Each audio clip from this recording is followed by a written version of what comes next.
Welcome back to EconVerse. Ready for another deep dive? Always. Today we're tackling something everyone wants to know more about.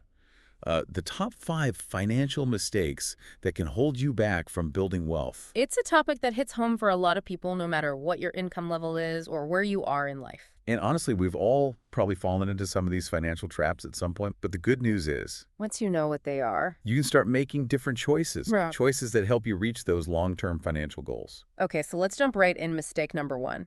Sometimes it's the little things that can trip you up, those everyday expenses that you might not even think about. Right. Those can really add up over time. They do. I mean, think about it. Those daily lattes, the takeout lunches, the impulse buys at the checkout counter, they all take a toll. It's easy to overlook those small costs, but they can seriously drain your finances over time. Kind of like a slow leak. You don't realize how much you're losing until it's too late. Behavioral economists call this the hedonic treadmill. You get a quick hit of happiness from that new gadget or that fancy coffee, but it fades fast, and then you're looking for the next thing to satisfy you. And that cycle can keep you stuck. It can prevent you from reaching your bigger financial goals. So how do we break free from that cycle? Is it all about deprivation, saying no to everything we enjoy? Not at all. It's about being more mindful about your spending, taking control of your money instead of letting it control you. So like creating a budget and actually tracking where your money's going. Exactly. That way you can pinpoint those little leaks that are draining your funds, and you might be surprised how much you can save just by making a few small adjustments. I think a lot of people avoid budgeting because it sounds restrictive. I understand that, but it's actually about giving yourself more freedom to achieve your goals and live the life you want. Okay, so we've tackled those sneaky little expenses. What's the next big mistake we need to watch out for? This one's a biggie, and it's closely related to what we just talked about, living beyond your means. The keeping up with the Joneses syndrome. Exactly. It's that pressure to have the latest gadgets, the fanciest clothes, the biggest house. It's all about status and instant gratification. It's like everyone's trying to project this perfect image on social media. And it's easy to get caught up in that comparison game. You start thinking you need all those things to be happy or successful. And that can lead to some serious financial trouble. Absolutely. And it's not just affecting people with low incomes. According to one of our sources, a whopping 61% of Americans are living paycheck to paycheck. Wow, 61%. That's a huge number. It is, and it means they're barely making ends meet, let alone saving for the future. And unfortunately, it often leads to relying on high-interest debt, like credit cards, to bridge the gap. Which just digs you deeper into that hole. Exactly. You're essentially borrowing from your future self and paying a hefty price for it in interest charges. So how do we break free from this trap of living beyond our means? What are some practical steps we can take? It starts with a shift in mindset from wants to needs. Do you really need that new car, or will your current one get you from point A to point B? That's a good question to ask yourself. Do you need to eat out every night, or can you cook at home a few times a week? It's about making conscious choices, right? Prioritizing what's truly important to you. Exactly. It's about aligning your spending with your values and your long-term financial goals. But let's be real, life throws curveballs. Unexpected expenses pop up all the time. That's where an emergency fund comes in, right? You got it. Mistake number 3 is not saving enough sometimes, not saving at all. It's so easy to put off saving, especially when you're feeling strapped. But life is full of surprises, and those surprises often come with a price tag.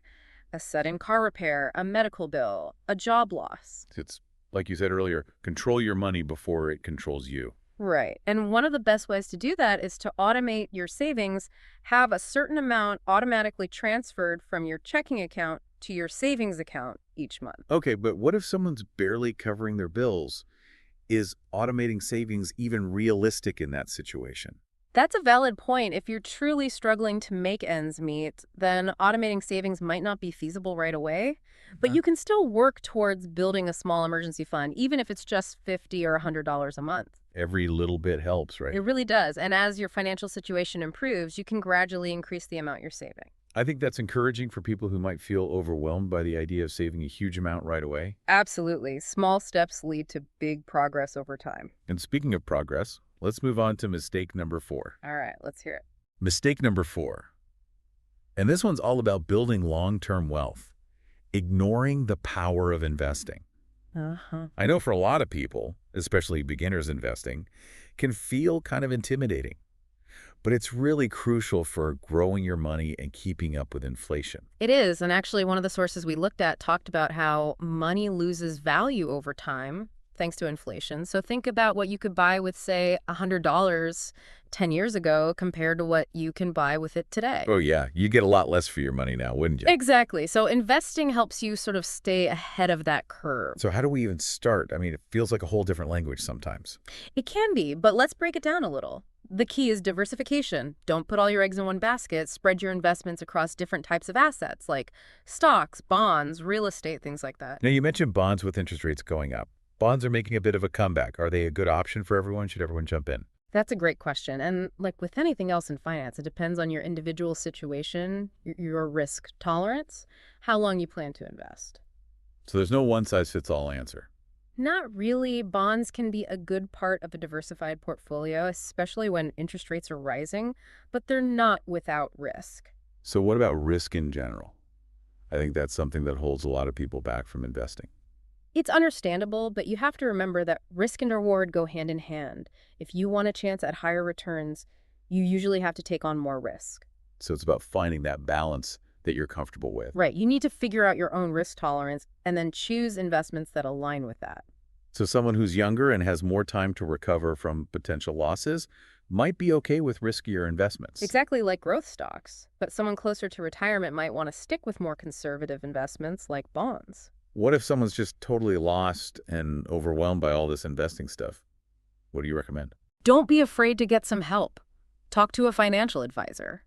They can help you create a personalized plan based on your goals, your risk tolerance, and your financial situation. So they can guide you through the process and make sure you're making informed decisions. Right. They can demystify investing for you and help you feel more confident. But aren't financial advisors expensive?